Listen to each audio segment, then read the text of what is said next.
Cuando el mecánico de precisión Carl Zeiss fundó un taller hace 175 años, no sospechaba en lo que se iba a convertir. El taller en Jena fue el germen de una corporación multinacional. Lo que comenzó con Carl Zeiss sigue influyendo hasta hoy en el desarrollo tecnológico del mundo, con innovaciones en el desarrollo de chips y en la tecnología médica.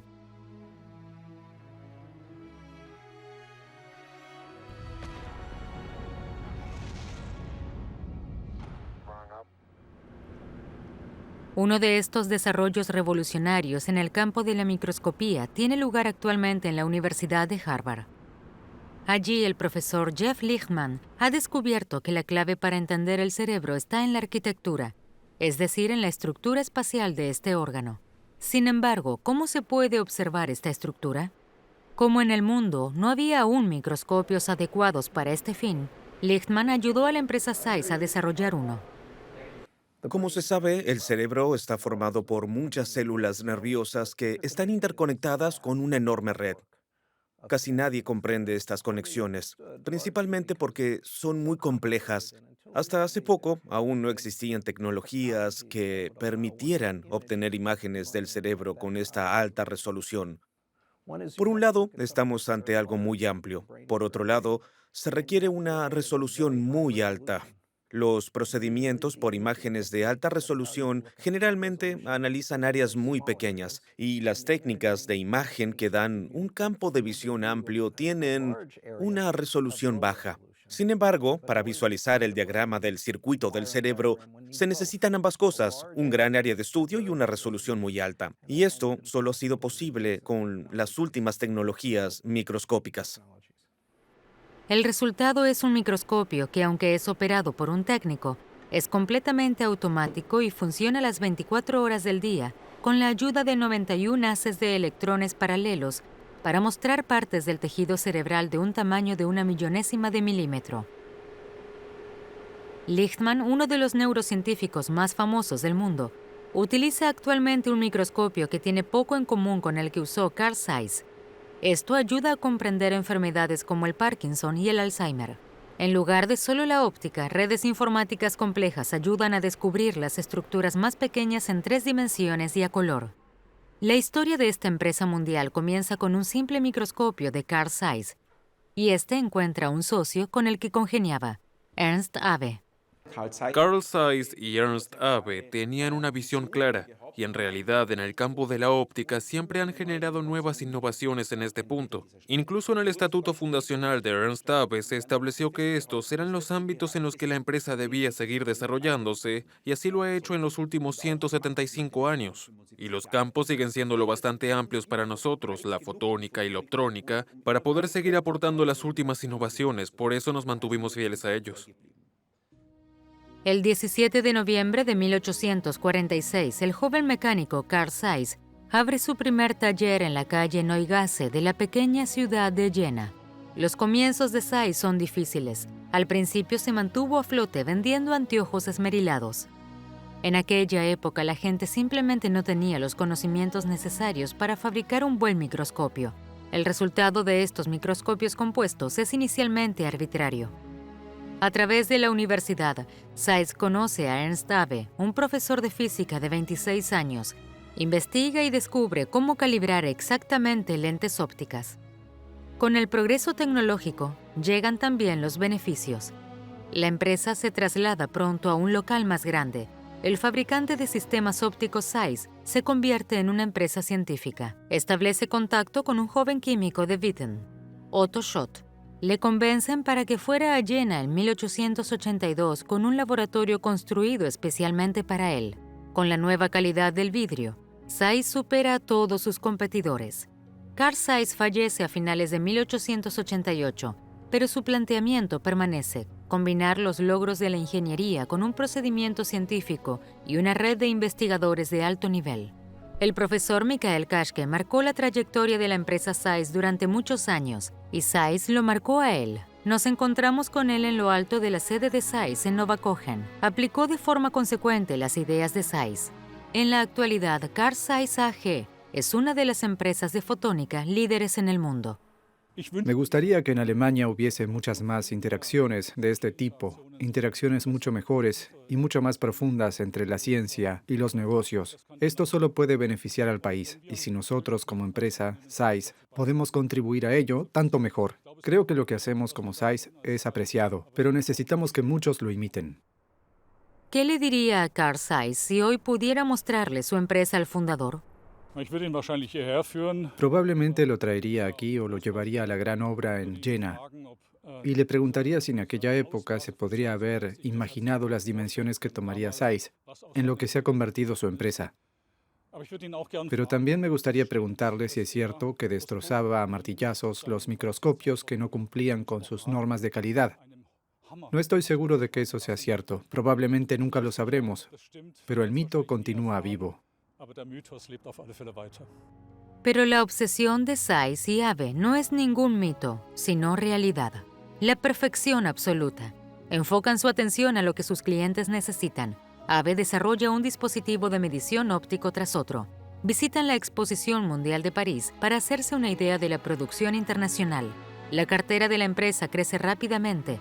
Lentes fotográficas, instrumentos de medición, dispositivos astronómicos, planetarios y lentes para anteojos hacen que las ventas crezcan de forma masiva y con ellas la apertura de nuevas sedes hasta hoy. Actualmente se está construyendo un nuevo campus de Zeiss en Jena. El historiador Stefan Petrow ha seguido de cerca el ascenso del fundador. Al principio hay que imaginárselo como un empresario emergente, una startup del siglo XIX. Tenía que hacerlo prácticamente todo él solo porque tenía muy poca gente, a veces 1 o 2 empleados. Era una empresa muy pequeña y, lógicamente, tenía que llevar la contabilidad. Todavía existe el famoso manual en el que Zeiss anotaba todas sus transacciones comerciales. Y hay una lista de los microscopios vendidos. Es más probable que simplemente le pareciera atractivo el ambiente de una ciudad universitaria con los avances en ciencias naturales, con el famoso científico natural Schleiden, entre otros, quien también hizo una gran contribución a la microscopía. Tras la muerte de su socio, Abe piensa cómo asegurar la continuidad de la marca Zeiss y de la empresa. Decide crear una fundación. De este modo, las empresas Zeiss y Schott serían independientes de propietarios externos. Se pueden dejar los beneficios en la empresa, invertir y fomentar la ciencia. Esta inusual forma de organización para una empresa multinacional es una garantía de éxito hasta hoy. Pero llegan tiempos oscuros. Zeiss se ve envuelta en la vorágine de 2 guerras mundiales. Durante la primera, la empresa produce prismáticos y telémetros para los militares, y durante la segunda los produce incluso en exclusiva para la industria armamentística. La mano de obra se refuerza con miles de trabajadores forzados, presos de campos de concentración y prisioneros de guerra. Es imposible imaginar el paisaje urbano de aquella época sin los campos de internamiento. Por esta responsabilidad histórica, Zeiss se uniría décadas después a la fundación Recuerdo, Responsabilidad, Futuro. Tras la Segunda Guerra Mundial, Zeiss se convirtió en un codiciado botín para estadounidenses y rusos. We take the brain, nos llevamos los cerebros. Era la estrategia de los estadounidenses. Recopilaron los documentos de fabricación más importantes y los 77 empleados principales y lo trasladaron a Oberkochen, al oeste, a su zona de ocupación. Los rusos, por su parte, se llevaron a 275 empleados de Zeiss y todas las máquinas al este. No quedó prácticamente nada y nadie hubiera creído que esta empresa fuera a resucitar. Pero la confianza en las propias capacidades y la voluntad de crear algo seguían vivas. En su nueva sede en Oberkochen, en Baden-Württemberg, la marca Zeiss resurge en el llamado mundo libre. En Jena, en la recién fundada RDA, sucede lo mismo en el bloque del Este.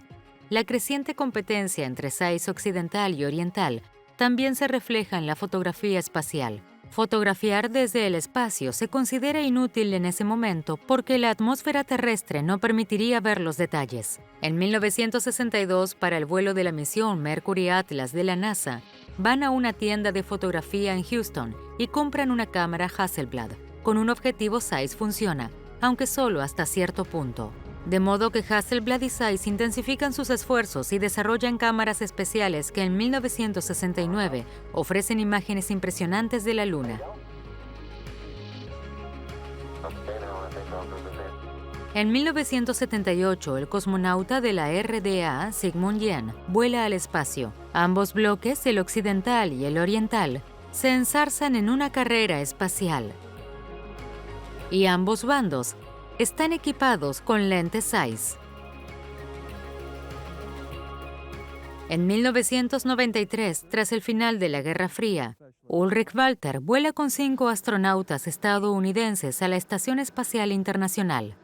Para él, la fotografía en el espacio es fundamental.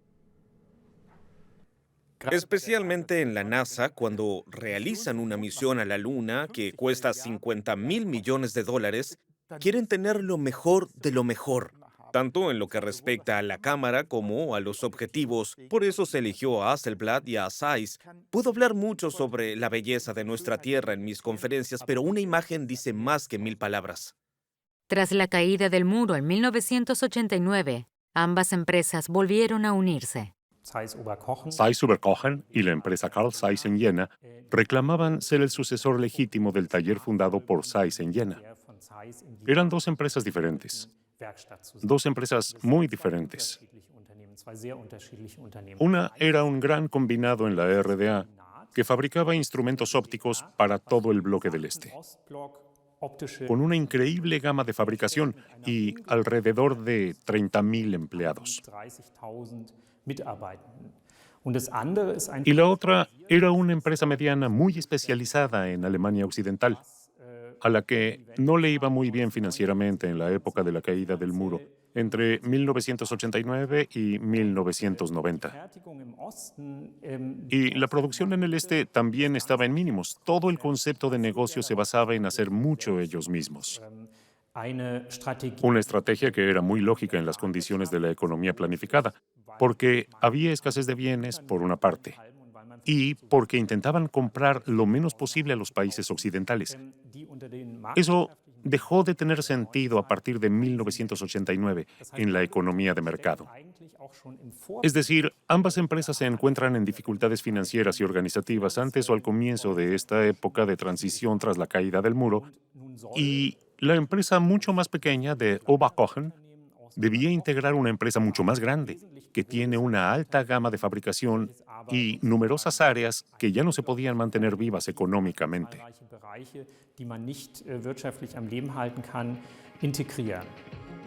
A pesar de todas las diferencias, Zeiss se ha mantenido fiel al microscopio hasta hoy.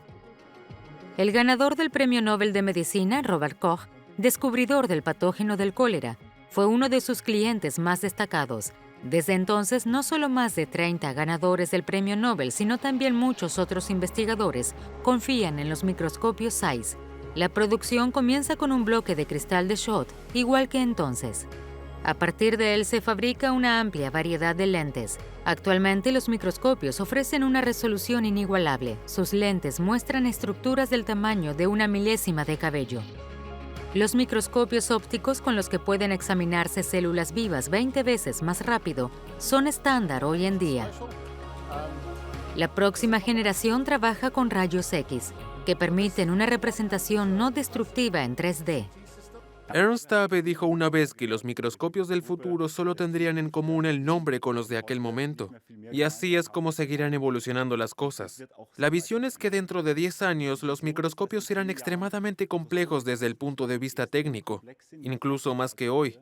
Pero el cliente los entenderá como una caja en la que la muestra entra por delante y el resultado sale por detrás. Los microscopios modernos se construyen desde hace tiempo según un sistema modular. Cuando pienso en microscopía, en los últimos 20 años, ha habido grandes avances, empezando por el tipo de muestras que pueden visualizarse. En la biología son células o microorganismos, y en las ciencias de materiales, por ejemplo, materiales complejos de la industria de los semiconductores. Las posibilidades de la microscopía se han desarrollado enormemente en los últimos 20 o 30 años, y Zeiss ha asumido un papel pionero a nivel internacional. Este sistema es el Zeiss Crossbeam 550, un microscopio electrónico que también funciona con un haz de iones focalizados. Esto permite fresar muestras capa por capa a intervalos muy finos para captar la información en 3D. En biología, actualmente los clientes quieren investigar objetos extremadamente pequeños como proteínas o estructuras específicas dentro de las células. Las pruebas se realizan tradicionalmente a temperatura ambiente, pero con este microscopio puede preparar sus muestras en condiciones criogénicas. Las muestras se encuentran por debajo de 140 hasta 150 grados Celsius bajo cero.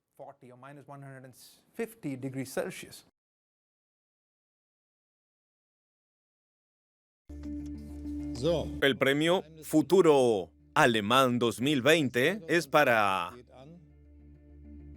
el Dr. Peter Kurz, el Dr. Bernhard Michael Koster y el Dr. Sergio Yulín. Junto con el Instituto Fraunhofer y la empresa Trumpf, Zeiss recibe el Premio Futuro Alemán por el desarrollo de la litografía EUV. Esta se basa en la fotónica, como se denomina al campo científico en torno al láser. La fotónica será sin duda una tecnología clave, pero también es la base de nuevos temas, como las tecnologías cuánticas que sin duda desencadenarán una revolución en los próximos años. Zeiss y ABE siempre han trabajado para aumentar la resolución de los instrumentos ópticos y los métodos actuales van cada vez más lejos en el rango de onda corta. Utilizando la fórmula de ABE, siguen el principio de que la resolución de un instrumento óptico aumenta aún más con luz de longitud de onda más corta. Y esa fue la base de la nueva generación en el campo de la litografía, que acaba de ser galardonada con el Premio Futuro. La radiación ultravioleta es generada al disparar el láser más poderoso del mundo 2 destellos de luz a una gota de estaño. El primero hace que se hinche y el segundo crea el plasma. Esto sucede dentro de una máquina del tamaño de una caravana. Aquí los colectores capturan la luz emitida por el plasma, la agrupan y la transfieren al sistema de litografía Zeiss para la exposición del chip. Dado que la luz por lo general es absorbida por el aire y por la óptica, el proceso tiene lugar en un alto vacío, es decir, en un entorno sin moléculas de aire. Los investigadores utilizan espejos en lugar de lentes. Entonces, la luz se proyecta a través de una máscara óptica. Al final, transfiere un patrón a un disco de silicio que ha sido recubierto previamente con una sustancia química sensible a la luz. Un proceso muy complejo, pero así es como se hace un microchip con miles de millones de transistores. ¿Pero cómo se les ocurrió esta idea? Es impresionantemente simple. Tomaron una lente de cámara, la giraron e hicieron pasar la luz a través. Zeiss ha sido líder en lentes para objetivos desde hace más de 100 años y es muy codiciado en Hollywood. Zeiss, junto con ARRI, ha recibido en 2 ocasiones el Oscar técnico por la alta intensidad lumínica de sus lentes. Los productores de la trilogía cinematográfica El Señor de los Anillos también utilizaron objetivos Zeiss. Estos son cruciales para el brillo de las imágenes. El director Wim Wenders lo puede confirmar por su propia experiencia. Saber lo que puede hacer una lente y cómo reproduce el mundo es muy valioso. Y cuando tienes delante una prueba de este tipo y has pedido 3 juegos de lentes y observas la misma configuración con los mismos lentes, uno puede ver que las lentes se ven diferentes. Son diferentes de la misma manera que nuestros ojos son diferentes. Sus ojos y los del espectador o los míos no son todos iguales. Todos los ojos son diferentes y las lentes. Eso es lo bueno de las lentes. También es tan importante que las lentes se sigan desarrollando porque también tienen que ser capaces de ver siempre su presente y reflejar el tiempo presente. No creo que se pudiese hacer una película que esté realmente ambientada en la actualidad con lentes de los años 50. En la actualidad, Wim Wenders imparte clases en renombradas escuelas de cine de todo el mundo y le gusta mencionar 2 de sus películas más exitosas. Nombraría tanto El amigo americano como París, Texas, porque ambas películas lograron crear su propio mundo visual, incluso sin modelos a seguir. Queríamos que las películas tuvieran su propia narrativa, que tuvieran su propia estética, que tuvieran su propia dramaturgia de color. En ambas películas, eso también tuvo mucho que ver con la elección de cámaras y lentes.